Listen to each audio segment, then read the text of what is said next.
આમ તો રાજકારણમાં એવું કહેવાય છે કે કોઈ કાયમી દોસ્ત અને દુશ્મન નથી હોતા, અને આજે કંઈક આવા જ દ્રશ્ય જે છે તે આપણને ગુજરાત વિધાનસભામાં પણ જોવા મળ્યા. કારણ કે ચૂંટણી પહેલા અને ચૂંટણી ટાણે એકબીજાને દુશ્મન સમજનારા અલગ અલગ પાર્ટીના નેતાઓ જ્યારે એક જગ્યાએ આવે છે અને ભેગા થાય છે તો એકબીજાને ગળે પણ મળે છે.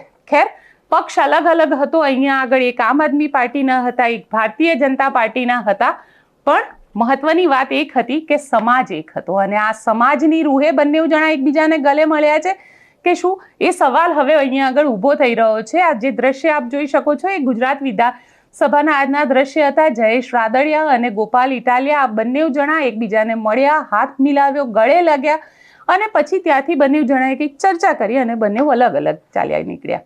પણ અહીંયા સવાલ એ ઊભો થઈ રહ્યો છે કે જ્યારે ચૂંટણી આવે છે ત્યારે ચૂંટણીના સમયે બે અલગ અલગ પક્ષ અલગ અલગ વાતો કરતી હોય છે, અલગ અલગ દાવાઓ કરતી હોય છે, અલગ અલગ લોકો માટેનું કામ કરવાના વાદા કરતી હોય છે. પણ ખેર, આજે જે દ્રશ્ય સામે આવ્યા એ દ્રશ્ય જોઈને ખરેખર એવું થયું કે રાજનીતિ આવી જ હોવી જોઈએ.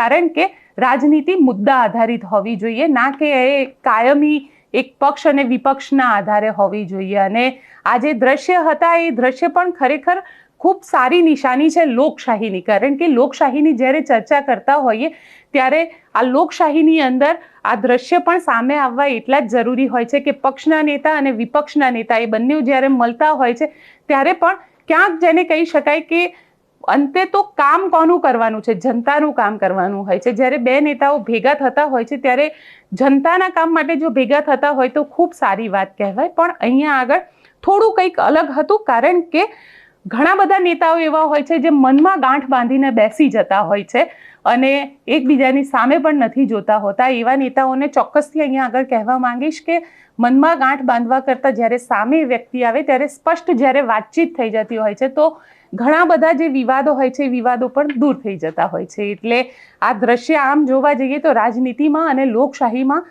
ક્યાંક લોકશાહીને મજબૂત કરતા દ્રશ્ય છે કે આવું હોવું જોઈએ.